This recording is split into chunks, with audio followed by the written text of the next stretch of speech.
Welcome, ladies and gentlemen, to my channel. My name is Jonathan, and I help individuals navigate their way through their spiritual awakening. If you're new to this channel and you want to gain a deeper understanding of the whole spiritual awakening process, make sure to hit that bell and that notification. That way you'll be notified each time that I upload a video. And to my returning subscribers, welcome back, my friends, welcome back, and thank you for your support. In today's video, I want to talk about the importance of healing emotional scars. Let's get started.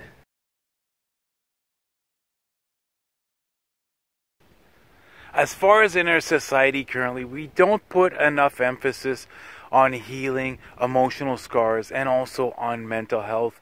The sole focus for the majority of individuals is solely on physical health. And I'll give you an example. Let's say if you were doing something, but then you ended up scraping your knee. Okay, you would not hesitate to take care of that immediately. That physical pain that you're feeling, you'd want to get rid of this as fast as possible. Therefore, you would stop what you're doing and you would clean out the wound. You would automatically disinfect it and then, let's say, put some ointment on it. And then you would bandage it up. And each and every single day after this, until it's healed, you would keep an eye on it to make sure that it didn't cause an infection. And that's the thing with having an emotional scar which has not been healed. It literally will begin to affect each and every aspect of your life. And that's the thing with having an unhealed emotional scar. It can have a detrimental effect on what is going to occur after these events, whether it was a hard breakup, an abusive relationship, let's say a car accident, a traumatic life event. Whichever event caused you to have this emotional scar, and then if it's left undealt with, it's going to affect you in so many different ways. It's going to affect you physically. All of a sudden, you could start having physical pain, such as pain in your back, your neck, your shoulders. It's also going to affect you greatly mentally, as far as maybe previously you were optimistic, but then now all of a sudden you're becoming pessimistic. It can affect you at a subconscious level, as in now you've dipped into a fear-based reality and you start to feel as if you're a victim. And not only this, it's really going to affect what opportunities that are going to come forth. And I can tell you this from my own personal experience of having certain situations that I hadn't healed properly. When they occurred, it affected me greatly. It affected how I felt about myself, the amount of self-love I had, the level of confidence that I had, whether I was optimistic or pessimistic. It made it that I was always expecting things to be taken away from me instead of expecting them to come forth. It was making me feel unable to truly feel that love, joy, and happiness when wonderful situations come forth. You see, and not only this, it made me feel as if oftentimes I wasn't worthy of receiving what was coming into my life. Therefore, I was pushing these out. Because that's one truth as far as this reality is here, okay? Is however you feel on the inside will always be reflected to you on the outside. And that's the thing. Let's say if you've gone through several bad relationships and you keep attracting the exact same type of person. Well, that's the exact reason, because they're basically just reflecting to you exactly how you're feeling on the inside. They're unknowingly triggering these emotions that have been kept inside of you.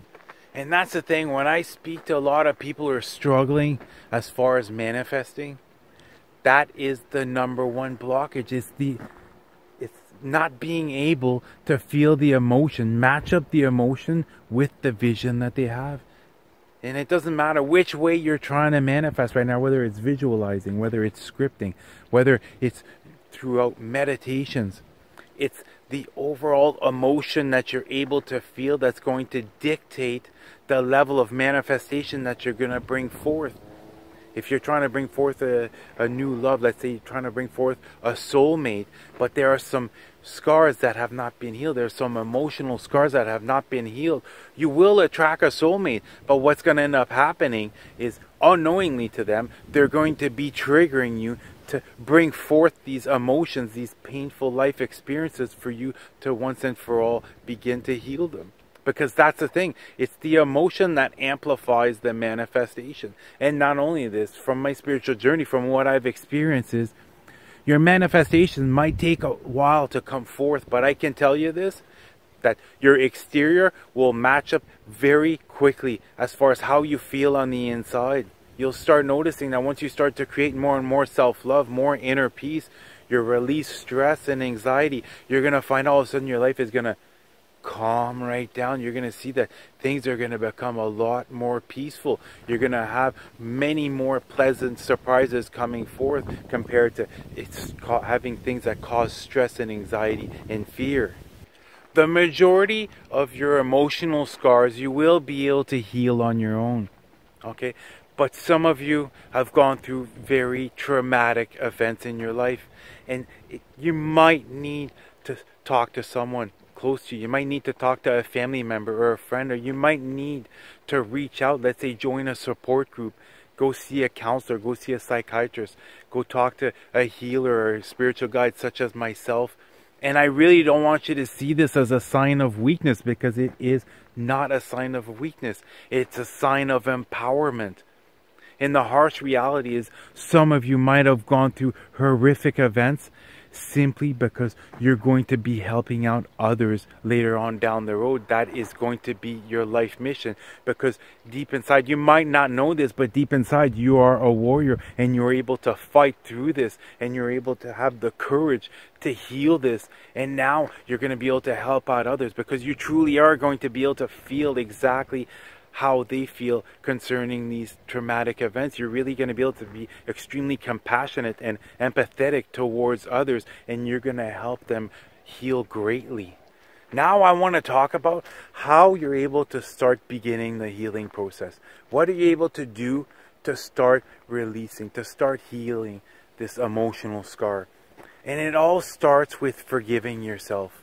And this is going to take some time, but you really need to believe without a shadow of a doubt and understand that it was nothing that you did that caused this event. You did not deserve to have this event come forth. And it's really time to let go of, I deserve this. I did this, therefore I deserve to have this occur in my life. And that's one thing that I struggled with for the longest time, because I felt as though I was being punished from something. For something, you see, I seriously felt as if the universe, I felt as if God was punishing me for something, and it completely wasn't this. This was a completely false belief. And it's just like a complete false belief I had prior was that I was too emotional, I was too caring, I was overly sensitive. You see, and another one was that I should never cry. That, you know, even if whether you're a child or an adult, crying is a sign of weakness, and it absolutely is not. Keeping all these emotions inside is a sign of weakness. Letting them out is a sign of empowerment. And that's why right here we're going to talk about now the next step. Okay, it's going to take some time, but forgive yourself for what has occurred. It was not your fault. And now this is the hard part. This is the hard part that a lot of individuals struggle with, because you're going to have to go back to this situation, okay? And I really want you to make sure that you're in a safe place. Go in your bedroom, make sure that no one is home, okay? And now it's going back to this place and allowing yourself to feel that pain one last time. But the trick is giving yourself permission to release this in any way, shape, or form. Allowing yourself to purge this without any form of resistance. I can tell you this, I've gone through this many, many times over again. Sometimes it hasn't been too difficult, but some certain times, I'll admit it, I cried like a little baby literally for hours on end. But it's the fact that I released all or any level of resistance, and I was able to truly feel that pain that I felt back then. But this time, I was purging it out. And that's the thing, you're going to be purging it out. And I'm telling you this, at the moment, you will not feel good. But I'm telling you this, it's going to make you feel so much better. And once you're done physically purging this out, now it's going to be the time to remove the negative energies that have came out of you. Okay, it's going to be time to remove negative energies off of yourself and out of your home. And firstly, immediately after you've done this purge, what I want you to do is go take either a sea salt bath or else a sea salt shower. Okay, and if you're going to take a bath, light yourself up a couple candles. And I'm going to try to create a playlist with binaural beats and meditations. And this one is going to be the angel healing music that I want you to play while you're taking your bath. I want you to take at least 20 minutes, half an hour of just relaxing. You close your eyes in the bath, you relax, you don't really try to think of anything, but whatever thoughts come through, bring it. You hear it, you sense it, you feel it, and then you let it go. Okay? And then what you're going to do is you're going to play this angel healing music. And it's got the two most powerful frequencies available. The 432 hertz frequency, which is nature's frequency. It's the frequency of your crown chakra. Therefore, it's going to help you reconnect with your guides and your angels. It's going to help you reconnect with source. You see? And then the second frequency is the love frequency, the most powerful frequency in the universe, 528 hertz. And this is going to begin to help you as far as the healing process. Okay? And like I say, minimum 20 minutes, half an hour, turn off the lights, put on some scented candles, and just relax and allow the negative energy to be removed from you. And then once you're done this, what I want you to do is boil some water. Okay, put some sea salt again in it, but now this time you're going to dissolve the sea salt.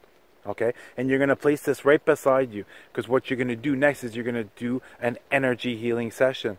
And I know what you're thinking. Well, listen, I've never done an energy healing session. How am I going to do this? Trust me, you're going to be able to do this, and you're going to feel a lot better after. So whether you want to lay down on your bed, or whether you want to sit down, place this bowl right beside it. Once more, what I want you to do is continue playing this angel healing music. Okay, and as you're going through your meditation, okay, your energy healing session, what I want you to envision is a golden light all over you. And not only this, I want you to ask your angels to bring you love. I want you to ask your angels to nurture you.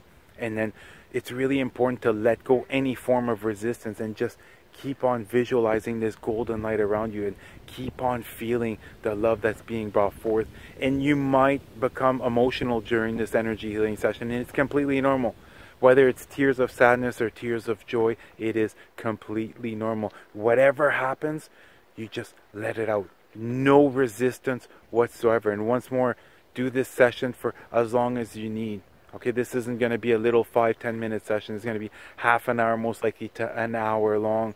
But really allow yourself, especially if at first you become emotional and it's still sadness that's coming out of you, allow yourself the time to start feeling that love from your angels and from the universe, okay? And then you're going to see it's automatically going to begin to help raise up your vibrations. And then trust me, you're going to feel amazing by the end of this.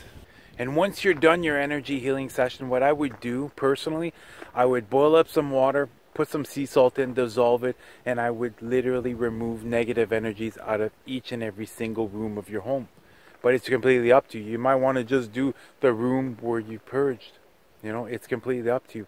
And you're going to see it might not be immediately, but following, maybe in the couple following days or in a couple following weeks, or it could be throughout your nighttime while you're sleeping, you are going to begin to learn the deeper life lessons that you're meant to, and that's going to help you heal even more. That's going to help raise up your vibrations even more.